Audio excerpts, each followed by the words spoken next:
My girlfriend said boys need strong masculine role models. You're confusing him with this gender stuff. When my 5-year-old son painted his nails. At Thanksgiving dinner, when she publicly shamed me, I said real women earn their own money for nail salons. She went silent as my entire family stared. She had no idea they'd already seen her blog about traditional values while demanding I pay for everything. I'm Marcus, 35, single dad to the most amazing little boy in the world, and I just had the most eye-opening Thanksgiving of my life. Thursday, 6:30 p.m. I'm sitting at my parents' dinner table watching my son Jake, 5, proudly showing his grandmother his rainbow fingernails while my girlfriend Sophia sits frozen with horror as my entire family processes what I just said about her financial expectations. But let me back up, because this disaster has been building for 8 months. Been raising Jake alone since his mom died in a car accident when he was 2. Those first 3 years were just survival mode, learning to braid hair, pack lunches, navigate preschool pickup while working full-time as a project manager. Jake and I figured it out together, became this tight little team. Jake's always been artistic. Loves colors, drawing, painting, anything creative. Around age 4, he got fascinated with nail polish after seeing his teacher's bright purple nails. Asked if boys could paint their nails too. I figured, why not? It's just paint. Bought him some kid-safe polish and watched him carefully paint tiny rainbows on his fingernails with the most concentrated expression I'd ever seen. He was so proud.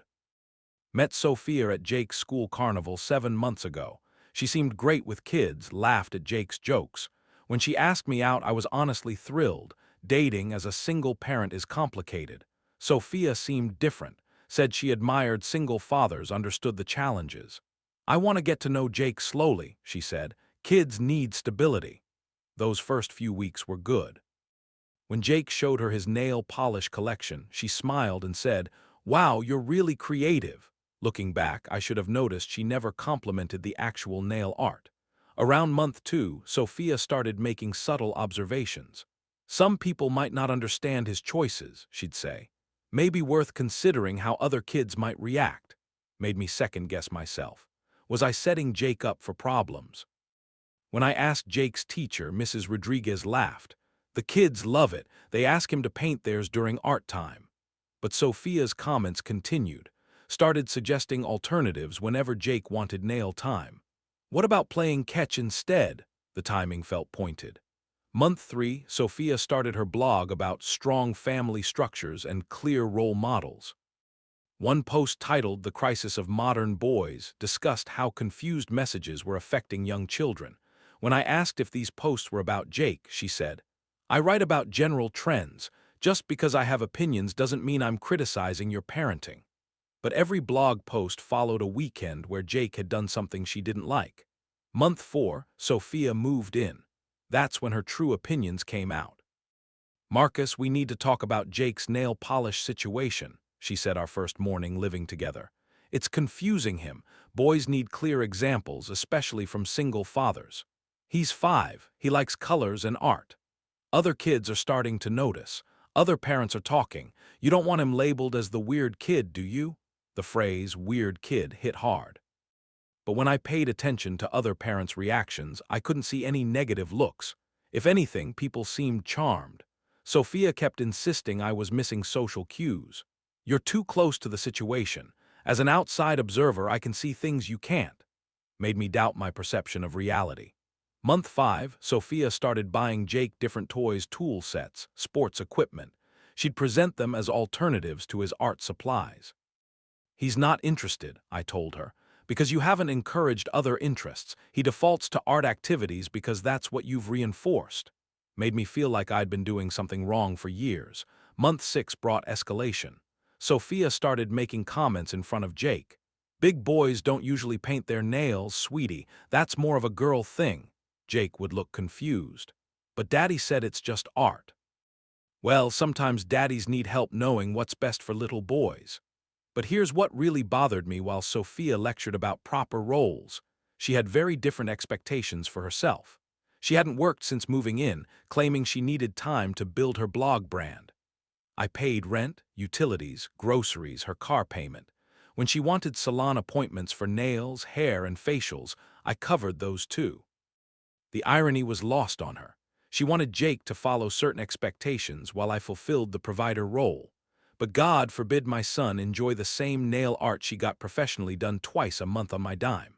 2 weeks ago, Sophia posted a blog entry titled, "Helping Confused Little Boys Find Their Way." Didn't mention Jake by name, but described a sweet little boy whose father meant well but lacked proper guidance. The comments were brutal.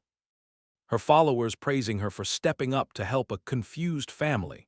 I felt sick reading strangers analyze my parenting based on Sophia's narrative. Last week, as Thanksgiving approached, Sophia suggested Jake might want to surprise everyone by showing up with nice clean nails. Jake overheard and looked crushed. But I painted them special for Thanksgiving, orange and red leaves. He'd spent an hour creating tiny autumn designs on each nail.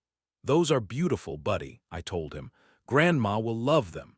Tuesday night before Thanksgiving, Sophia tried one more time. "Marcus, I'm begging you, please don't let Jake wear nail polish to your parents' house. My parents love Jake exactly as he is. Traditional families have traditional expectations. My family has love and acceptance expectations." Thursday morning, Thanksgiving Day. Jake was so excited about his autumn nail designs. Sophia was silent during the drive, radiating disapproval. We arrived at 4 p.m.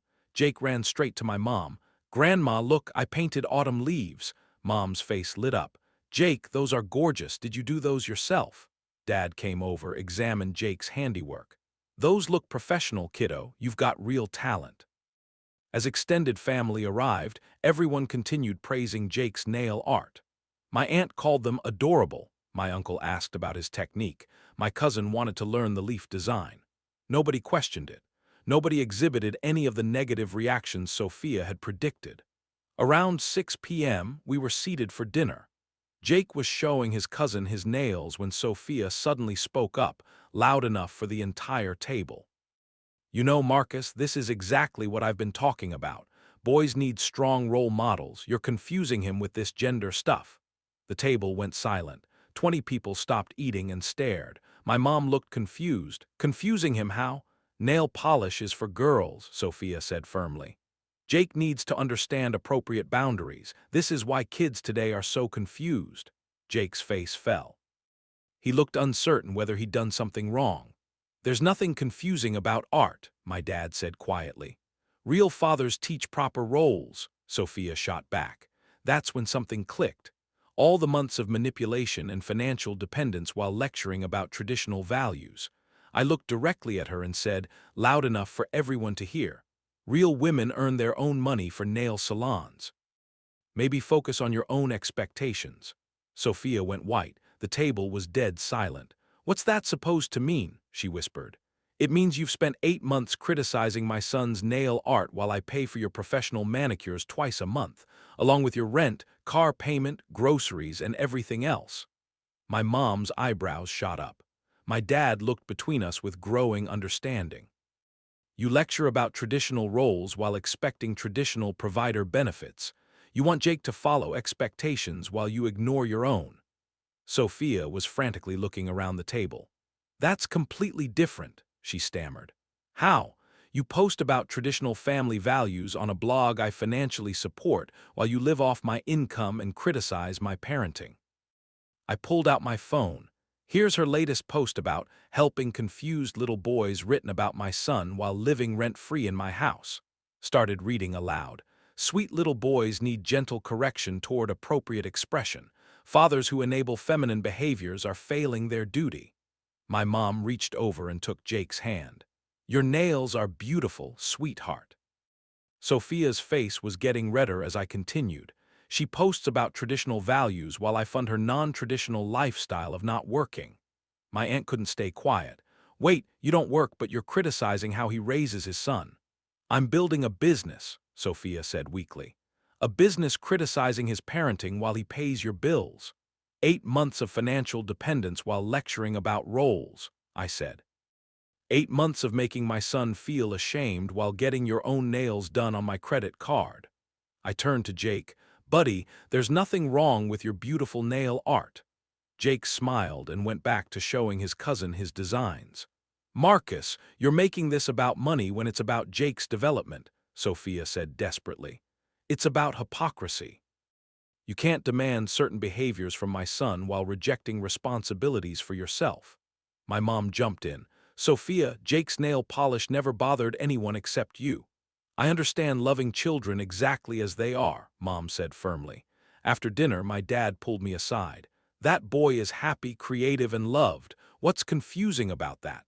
"Nothing, but she convinced me I might be doing something wrong." "The only thing wrong is letting someone make you doubt yourself." Driving home, Sophia was furious. "You humiliated me in front of your entire family. I exposed the truth. You made me look like a gold digger. Are you working, contributing financially, or living off my income while criticizing my parenting?" Silence. "This isn't over, Marcus. I ended our relationship over hypocrisy and manipulation." Friday morning, Sophia packed her bags. "You've chosen enabling your son's confusion over building a real family.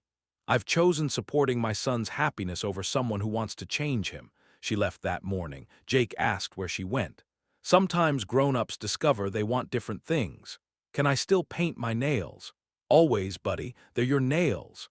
But the karma was just getting started. Monday, my cousin called.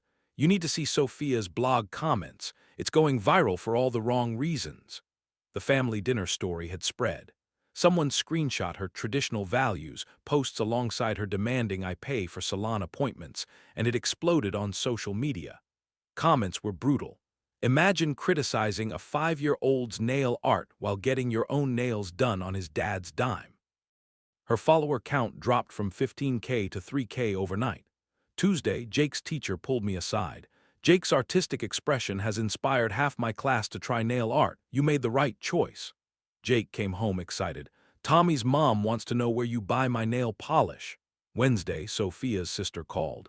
"She's been staying with us and it's difficult, expecting us to fund her lifestyle, criticizing how we raise our kids. Now I understand what you went through." Thursday, Jake's school had an art showcase. He'd created nail art designs titled "Colors Make Me Happy." Parents were stopping to admire his work, kids asking if they could paint their nails too. "Daddy, everyone loves my art," Jake said, glowing with pride. Sophia texted, "I hope you're happy turning him into a spectacle." I replied, "I'm happy watching my son share his talent." 3 other kids have started nail art because of his inspiration. Friday, my mom called. "Sophia contacted me asking if I could talk sense into you about taking her back. Said she was willing to compromise on Jake's nail polish if you'd support her blog again." "What did you tell her?" "I told her that real women support children's creativity instead of trying to crush it." This weekend, Jake painted my nails for our grocery store trip. We both sported tiny autumn leaves with gold sparkles. The cashier smiled. "Those are beautiful. Did you do those yourself, buddy?" Jake nodded proudly. "I'm an artist." "You certainly are." Walking to the car, Jake asked, "Why didn't Sophia like my art?" "Some people are scared of things that are different even when those things are beautiful." "That's silly. Art makes people happy." "Yes, it does. And you make a lot of people happy with your art." Got one final text from Sophia. "I hope you realize you've ruined my life over a child's phase." I replied, "You ruined your own life by trying to change a perfect little boy. His phase has lasted 2 years and inspired other kids. Your traditional values lasted until you needed someone else to pay your bills." Then I blocked her number. Jake's painting his nails right now winter snowflakes. Asked if I wanted mine painted too. "Absolutely, buddy. We're going to have the most artistic nails in town." He's beaming as he paints little snowmen on my thumbnails. Sometimes the best outcome is just living your life and letting the truth speak for itself. Sophia wanted to change my son, but ended up exposing her own character instead. Have you ever dealt with someone trying to change your kids? What would you have done in my situation? Drop your thoughts in the comments below, and if you want to hear more stories about standing up for family, hit that subscribe button. What's the most hypocritical thing someone's ever said to you? Let me know in the comments.